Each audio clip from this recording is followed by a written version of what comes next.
very best of public service, leading with empathy, looking after everyone, and leaving behind no one.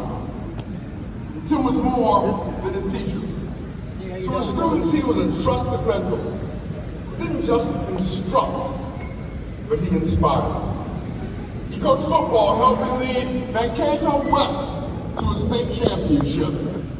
And he also helped students establish the school's first gay straight alliance. Service isn't just what he does.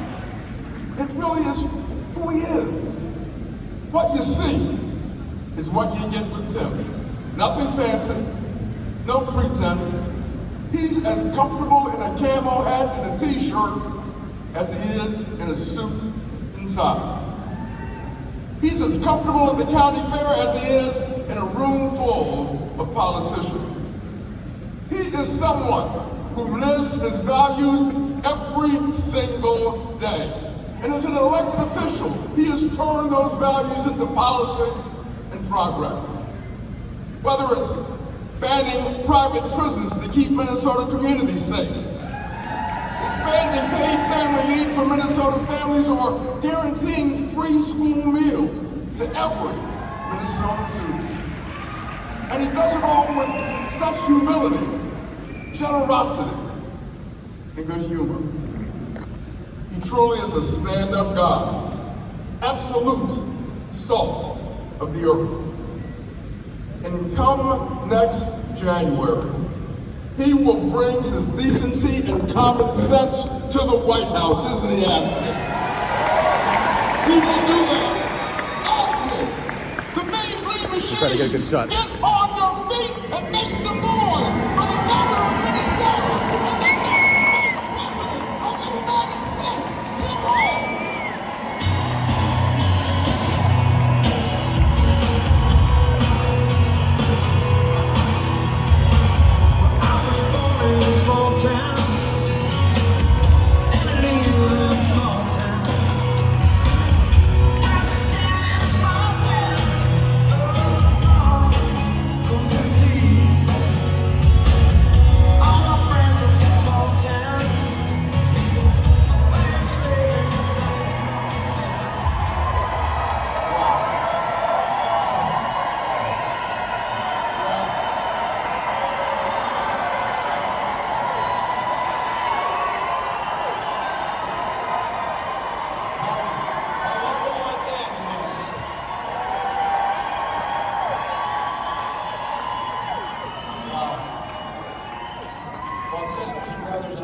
First and foremost, to each and every one of you, thank you for the privilege of being able to stand with you, because I know that AFSCME stands with the American workers. AFSCME stands for all that's wrong. Let me acknowledge a few friends and the fighters who are here today with us. It goes without saying, thank you to my friend here, President E. Saunders. We were just talking earlier, we've done a few door knocks, we've done a few phone banks, we've done a few rallies, we've worked together on a few laws to improve people's lives. I said, my friend, the important thing about this guy is, this guy's the friend to every American worker. So thank you, Mr. President.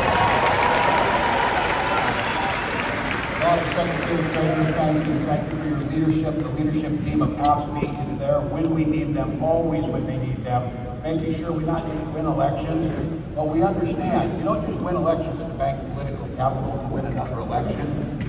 You take that political capital and you burn it as fast as you can to improve people's lives. And that's what we're doing. Every delegate in this room, representing 1.4 million AFSCME members, thank you. Thank you for what you do. And as a Dean's Day member of my teachers union for years, let me just say thank you again for having a fellow union member here. Vice President and I are just so grateful for the support you've given us. I'm proud to be on this ticket, working with Vice President Harris, who we all know we want to call the next President of the United States.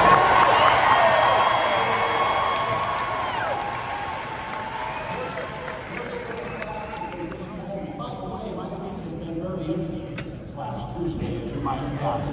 But here's a fact that shared with me as I came here to make this this opportunity to say thank you. I happen to be the first union member on a presidential ticket since Ronald Reagan.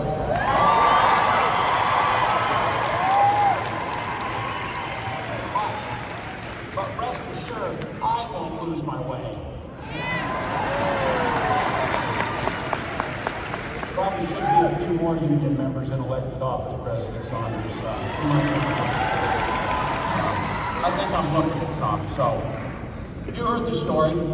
You knew Vice President Harris grew up in a middle-class family, picked up shifts at that McDonald's as a student. I keep asking this to make a contrast here.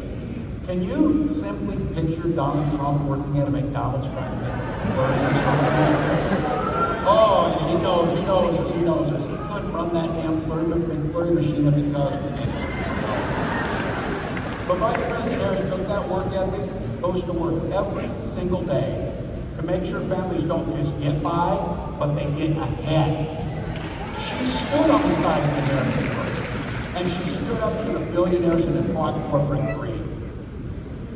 She led this administration's work to eliminate the barriers to organizing. And let's not forget, she cast a tie-breaking vote on the American Rescue Plan to keep public service workers on the job during the pandemic. Just to be clear, the Vice President and I, we know exactly who built this country. It was nurses, it was teachers, and it was state and local government employees that built this country. People in this room built the middle class. It's not just a saying, it's a fact. When unions are strong, America's strong.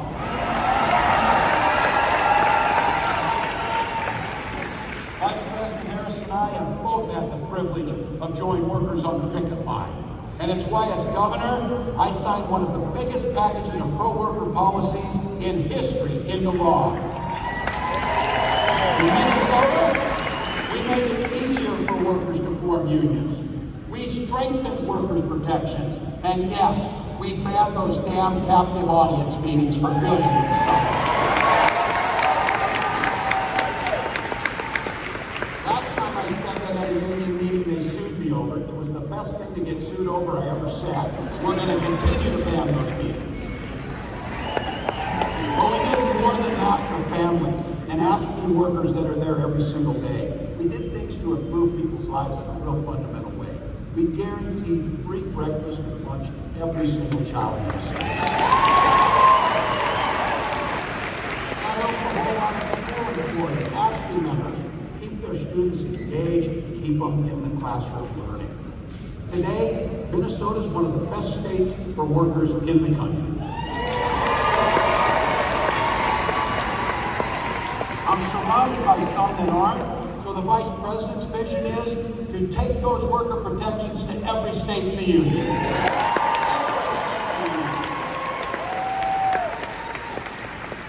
I keep saying this, I know you know it, but I think it keeps us focused. We all understand it in here. You've heard me say this. I know I'm preaching to the choir a little bit today, but the choir needs to sing. The choir needs to sing. And just so you know who's not in the choir, Donald Trump and J.D. Vance, they see the world very differently than we do.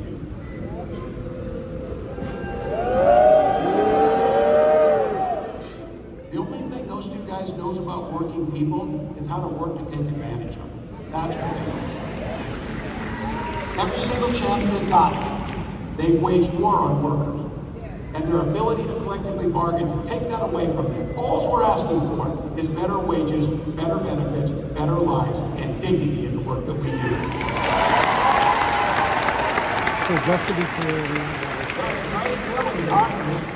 Should be the easiest vote you've ever taken, the PRO Act. Make it easier to form a union and bargain. Allow people to have the freedom to make a choice. Allow them to be able to do that. They also oppose the Public Service Freedom to Negotiate Act, which would require states to bargain with their employees. Look, if you're living in a state where you get to do those things, it's one thing. But our family and our neighbors and our fellow Americans are living in states where they don't have that. So when it comes to these so-called right-to-work laws that deprive us of the right to be able to reform unions, fund what we need. Trump has said he supports right to work 100%. I saw our friend Sean Finn at the UAW had a name for that. He called him a scab, just to be clear. That's not name calling, it's an observation in fact, just to be clear. You know, you can tell a lot about people in their personal lives. He spent a decade stiffing service workers from dishwashers, waiters, and carpenters on his own properties to enrich himself. As president, he cut overtime benefits for millions of workers, and he opposed any effort to raise the minimum wage. That's all you need to know. You don't have to ask twice. We know who they are. A guy who goes to Mar-a-Lago, and this is a direct quote, he sits there and tells his friends, "You're rich as hell and we're going to cut your taxes." I believe him when he says that. But he also turns around and tells workers their wages are too high. I keep bringing this up. Who do you know who's asking to cut taxes on billionaires while stiffing working people? I don't know anybody. And I'll tell you what, I think there's a lot of people think that they're on his side or voting for him, that when you put it to them like that, they start thinking things differently. This is where we need to talk to our neighbors. We need to engage. And I'll tell you, his running mate, I don't know if that was a value add to this campaign or not, but he's one of 4 senators, 4, that has never cast a vote on a pro-worker bill in his life. Not once. A stop clock's right twice a day. This guy can't get it right once. Not once for workers. And by the way, these guys are even attacking me for my record of service. And I just want to say, I'm proud to serve my country, and I always will.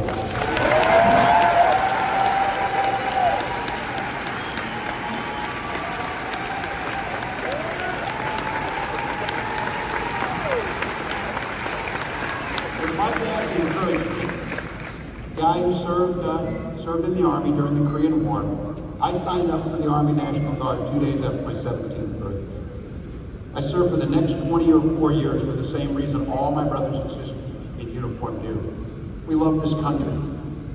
Then in 2005, I felt the call of duty again, this time being service to my country in the halls of Congress. My students inspired me to run for that office, and I was proud to make it to Washington. I was a member of the Veterans Affairs Committee and a champion of our men and women in uniform.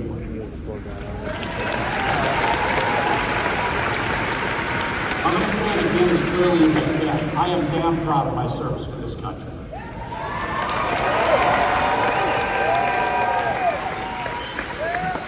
And I firmly believe you should never denigrate another person's service record. Anyone brave enough to put on that uniform for our great country, including my opponent, I just have a few simple words. Thank you for your service and sacrifice.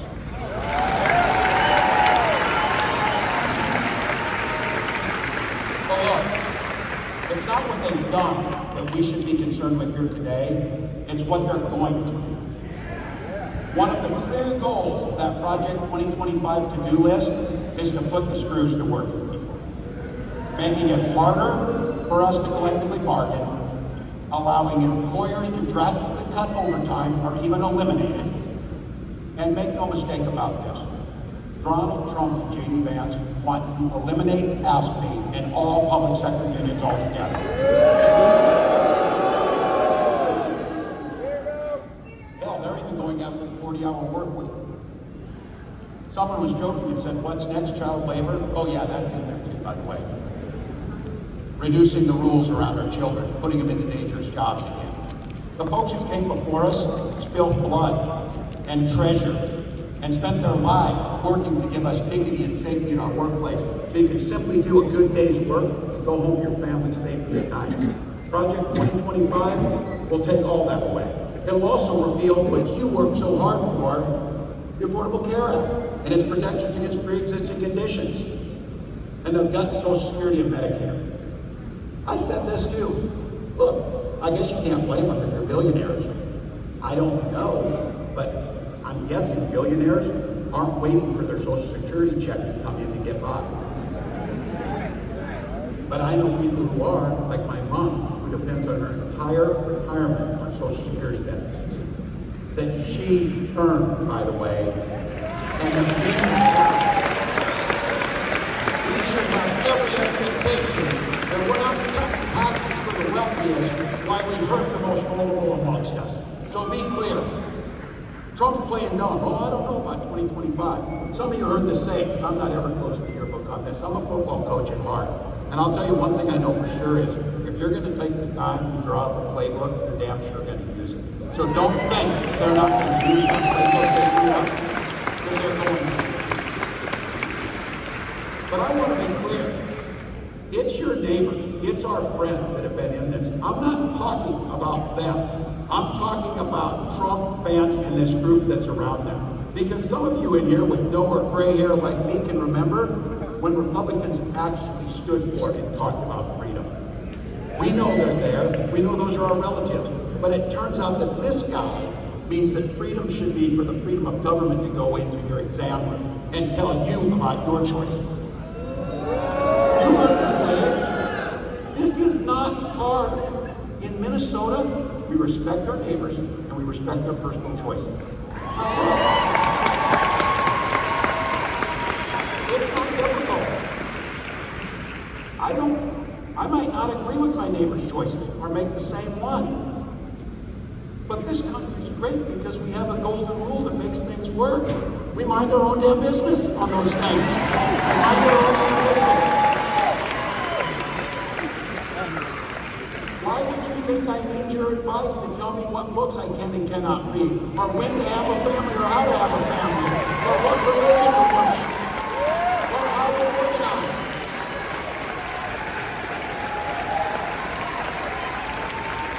You stay in your lane and I'll stay in mine. That's not that difficult.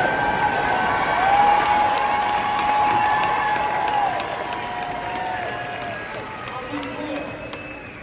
You watch our next president as she comes out on stage and she comes out to a song about freedom. When she's talking about freedom, she means you're free to make your own healthcare decision. You don't need us. You don't need us. And as a school teacher, I'll tell you what. Children should be free to go to school without worrying about being shot dead in their classrooms.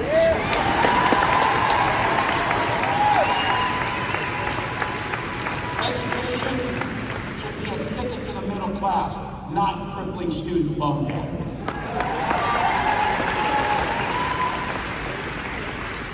Here's the thing, we don't have that long to go here, but think about the future that we can create. We know what the past is.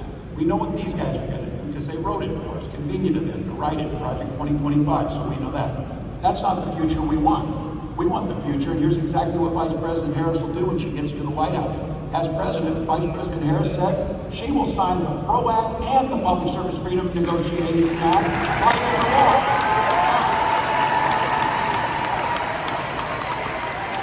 We will stand together on the fundamental principle to collectively bargain for your own lives and your own jobs.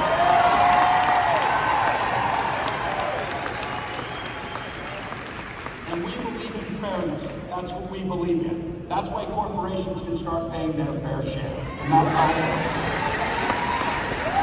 At the same time, what we did in Minnesota is lower taxes for the working folks, and we have the fairest tax system in the country, and things work out pretty well. We can protect Social Security. And something we did, and I want to thank, I know they're in here, my Minnesotans who are in the House.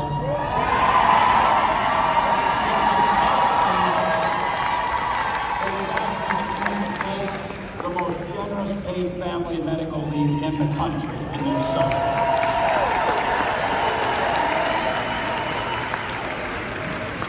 We're investing in our public schools, and it's, yeah, I'm a little biased on this one, but I think you're probably with me on this. How about we give our teachers a long overdue raise for the work that they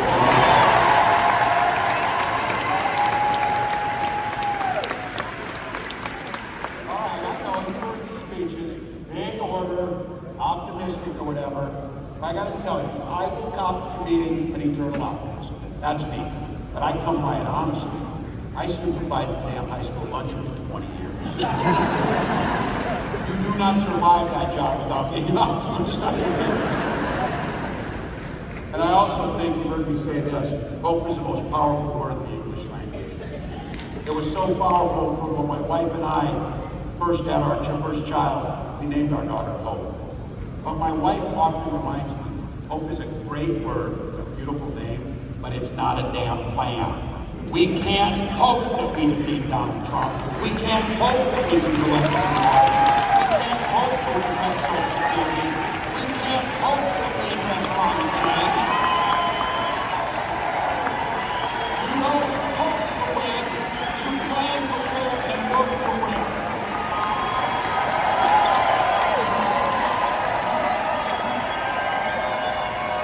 What's this place? This place is filled with people who like hard work. These are people who get up and enjoy hard work and know how to get it done. So what do you think? A room full of 1.4 million AFSCME members, and this room here, how many voters do you think we can turn out in an hour?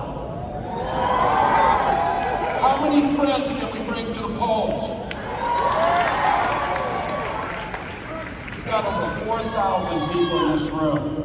We won states by less than 10,000 votes in some cases. And I don't know about you, and I know it. This is going to be a close, tough race. It is going to be a tough one. But if each of us does an extra shift, an extra hour, a little bit more, we get to wake up on that morning after the election and know that the work we did transformed the lives for millions.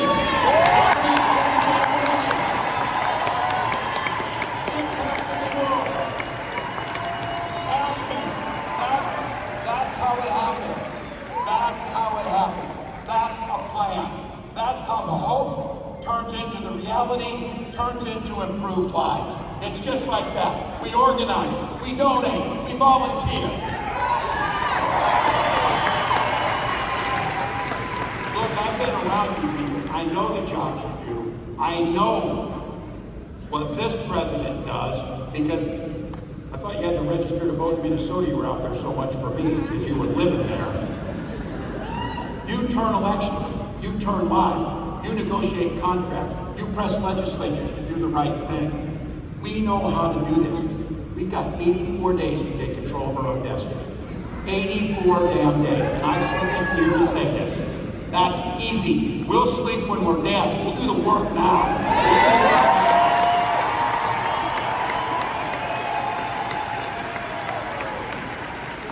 You do it for the most beautiful and selfless reason, because you believe in the very soul of your being, that you believe in the promise of what America can be. You believe we can all enter the middle class. You believe we can all have dignity. You believe we can all thrive. But you know what? We gotta fight. Because as the next President of the United States says to me often, when we fight, we win. When we fight, we win.